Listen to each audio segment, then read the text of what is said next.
कि वो कह रहे थे कि आला कमान के पास जाएंगे तो थप्पड़ जूता खा करके बंद कर दिया जाएगा मुंह। तो अब उनसे पूछ लीजिए कहीं उनके साथ ऐसे ही कुछ तो नहीं हुआ है कि जब सड़क पे चलते हैं और पालतू कुत्ता आपके पीछे आता है भौं भौं करता हुआ, तो जैसे ही आप उसको जोरदार लात मारते हैं वो कूकू करके हट जाता है। तो ये जो अब बात आ रही है ना, ये वही कूकू है। उत्तर प्रदेश की सियासत में इस समय दो नेताओं की सबसे ज्यादा चर्चा है। एक है उत्तर प्रदेश सरकार के प्राविधिक शिक्षा मंत्री आशीष पटेल और दूसरी अपना दल कमेरावादी की विधायक पल्लवी पटेल। हमारे साथ पल्लवी जी खुद ही हैं। मैम, सबसे पहले तो आशीष पटेल कह रहे हैं कि एक पैसे का भी करप्शन नहीं हुआ है उनके विभाग में, और आपको कह रहे हैं कि आप धरना एमएलए हैं। देखिए, हमने प्राविधिक शिक्षा विभाग में हुए भ्रष्टाचार और घोटाले के ऊपर जो पर्दा था उसको हटाने का काम किया है, और तमाम दस्तावेज जो है माननीय मुख्यमंत्री योगी आदित्यनाथ जी को भी सौंपे हैं और महामहिम राज्यपाल जी को भी सौंपे हैं। अब ये उनका काम है कि वो जांच कराएं और ये बताने का काम करें कि 0% घोटाला हुआ है या जो हम बोल रहे हैं वो हम गलत है, वो बताने का काम करें।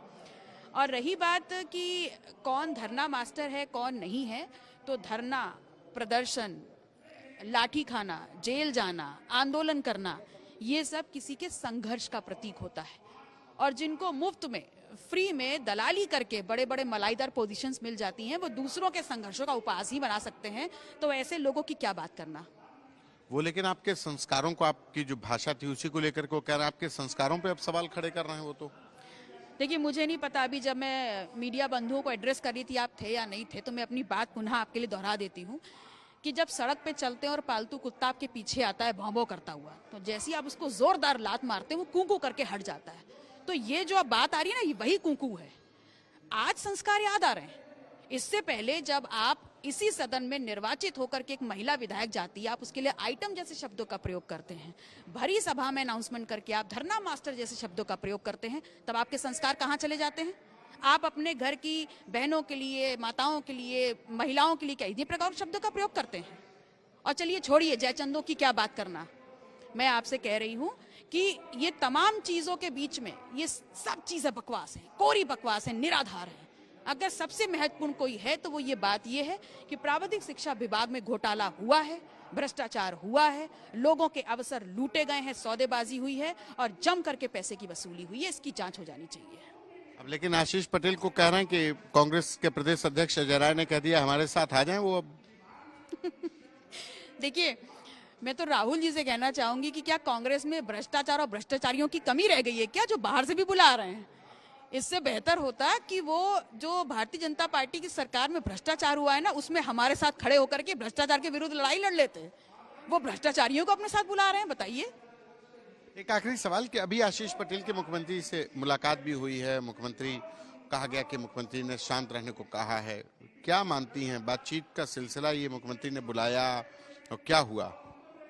देखिए, मुझसे ज्यादा बेहतर तरीके से इस बात को प्राविधिक शिक्षा मंत्री जानते हैं, क्योंकि अभी कुछ दिन पहले आप लोग के इंटरव्यू मैंने सुना था कि वो कह रहे थे कि आला कमान के पास जाएंगे तो थप्पड़ जूता खा करके बंद कर दिया जाएगा मुंह। तो अब उनसे पूछ लीजिए कहीं उनके साथ ऐसे ही कुछ तो नहीं हुआ है। एक आखिरी सवाल कि जो लड़ाई है ये प्राविधिक शिक्षा में डीपीसी को लेकर के, आप लोग कोई कानूनी लड़ाई भी लड़ेंगे या सिर्फ राजनीतिक लड़ाई ही रहेगी? देखिए, ये जो हुआ है ऐसा नहीं है कि इसके खिलाफ अभी तक लोग हाई कोर्ट गए नहीं हैं, लोग गए हैं, लेकिन उससे पहले ये भी बहुत बड़ी जिम्मेदारी थी कि सबसे पहले इस प्रदेश की 25 करोड़ लोगों को ये पता चले कि इतना बड़ा भ्रष्टाचार लोगों की जानकारी में, आईएएस, पीसीएस, प्रमुख सचिव, डायरेक्टरेट, मंत्री की जानकारी में इतना बड़ा भ्रष्टाचार हुआ है और सरकारी पैसे की लूट और भ्रष्टाचार हुआ है। इस मुद्दे को हमने इसलिए उठाया और सदन में चाहते थे कि क्योंकि सदन की कार्रवाई पब्लिक देखती है उत्तर प्रदेश की, तो उनको पता चल पाता और नेता सदन आके इस बात की जवाबदेही देते कि उनकी सरकार में जो 0 टॉलरेंस की नीति बताते इतना बड़ा भ्रष्टाचार हुआ है। तो सिर्फ ये उजागर था, इस पे हम कोई राजनीति नहीं करना चाहते थे, हम चाहते थे पब्लिक के बीच में ये फैक्ट्स एंड फिगर्स जाएं। एक आखिरी सवाल कि आशीष पटेल आपके इस मुद्दे को उछालने के पीछे कह रहे हैं कि एसटीएफ और सूचना विभाग के अधिकारी का नाम ले रहे हैं कि वो लोग पीछे हैं। देखिए, एसटीएफ एक ऐसी ऑर्गेनाइजेशन है जो किसी भी सरकार का बहुत अभिन्न अंग होती है और उन पर प्रश्न सिर्फ वही उठा सकता है जो आपराधिक प्रवृत्ति का हो। और मैं तो कहूंगी एसटीएफ से every dram criminal should be like scared, उसको डरना चाहिए एसटीएफ से।